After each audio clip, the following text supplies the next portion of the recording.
Praise lord. Mark సువార్త 1వ అధ్యాయము చదువుకుందాం. దేవుని కుమారుడైన యేసుక్రీస్తు సువార్త ప్రారంభము. ఇదిగో నా దూతను నీకు ముందుగా పంపుచున్నాను, అతడు నీ మార్గము సిద్ధపరచును.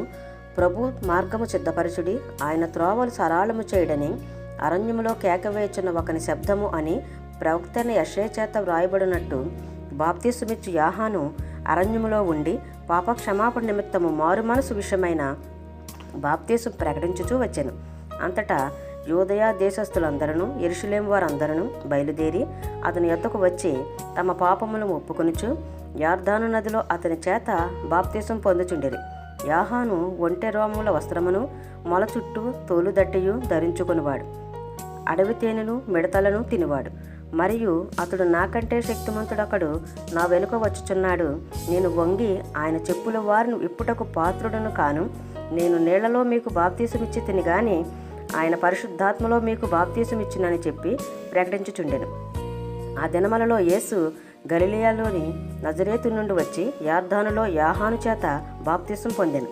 వెంటనే ఆయన నీళ్లలో నుండి ఒడ్డునకు వచ్చుచుండగా ఆకాశము చీల్చబడుటయు పరిశుద్ధాత్మ పావును వలె తన మీదకు దిగువచ్చుటయు చూచెను.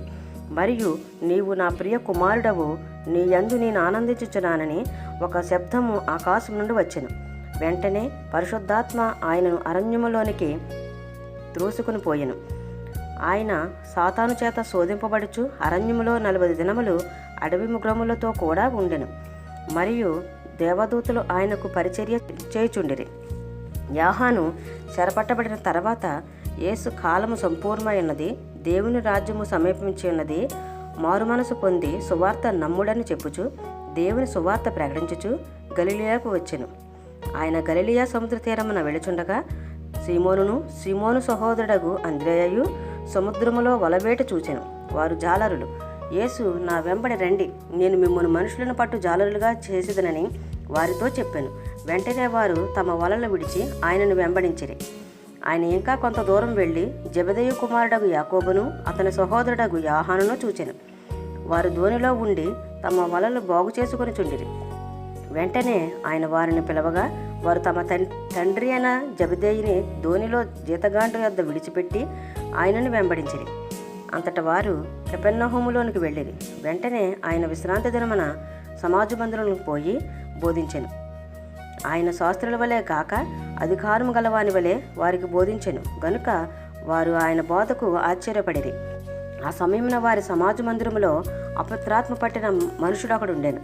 వాడు, నజరేయుడగు యేసు, మాతో నీకేమి? మమ్ము నశింపజేయుటకు వచ్చితివా? నీవెవడవో నాకు తెలియను, నీవు దేవుని పరిశుద్ధుడవు అని కేకలు వేసెను. అందుకు యేసు, ఊరకుండము, వానిని విడిచిపొమ్మని దానిని గద్దింపగా ఆ అపవిత్రాత్మ వానిని విలవిలలాడించి పెద్ద కేక వేసి వాని విడిచిపోయాను. అందరూ విస్మయం ఉంది, ఇదేమిటో, ఇది కొత్త బోధగా ఉన్నదే. ఈయన అధికారముతో అపవిత్రాత్మకును ఆజ్ఞాపింపగా అవి ఆయనకు లోబడుచున్నవని ఒకరితో ఒకరు చెప్పుకొనిరి. వెంటనే ఆయనను గూర్చిన సమాచారము త్వరలో గలిలయ ప్రాంతం అంతటా వ్యాపించెను. వెంటనే వారు సమాజ మందిరములో నుండి వెళ్ళి యాకోబుతోనూ యోహానుతోనూ సీమోను అంద్రేయ అనువారి ఇంట ప్రవేశించిరి. సీమోను అత్త జ్వరంతో పడి ఉండగా వెంటనే వారు ఆమెను గూర్చి ఆయనతో చెప్పిరి. ఆయన ఆమె దగ్గరకు వచ్చి చెయ్యి పట్టి ఆమెను లేవనెత్తెను. అంతటి జ్వరం ఆమెను వదిలెను గనుక ఆమె వారికి ఉపచారము చేయసాగెను. సాయంకాలం ప్రొద్దుగుంకినప్పుడు జనులు సకల రోగులను దయ్యములు పట్టిన వారిని ఆయన వద్దకు తీసుకుని వచ్చిరి. పట్టణమంతయు ఆ ఇంటి వాకిట కూడి ఉండెను. ఆయన నానావిధ రోగముల చేత పీడింపబడిన అనేకులను స్వస్థపరిచి అనేకమైన దెయ్యములను వెళ్ళగొట్టెను. అవి తన్ను ఎరిగి ఉండినందున ఆయన ఆ దెయ్యములను మాటలాడనీయలేదు.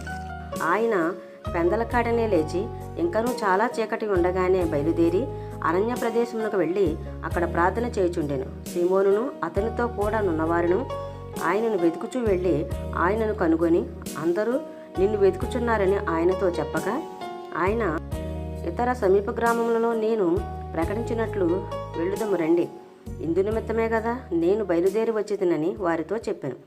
ఆయన గలిలయ అంతటా వారి సమాజ మందిరంలో ప్రకటించుచు దెయ్యములను వెళ్ళగొట్టుచు నుండెను.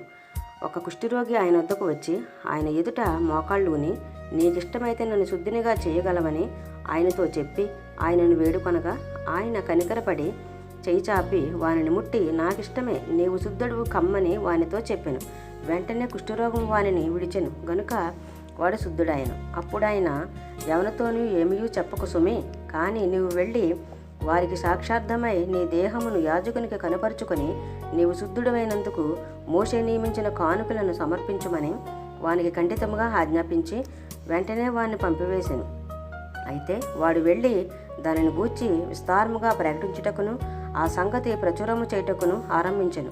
గనుక ఆయన యొక్క పట్టణములో బహిరంగముగా ప్రవేశింపలేక వెలుపల అరణ్య ప్రదేశములో నుండెను. నలుదిక్కుల నుండి జనులు ఆయన వద్దకు వచ్చుచుండిరి.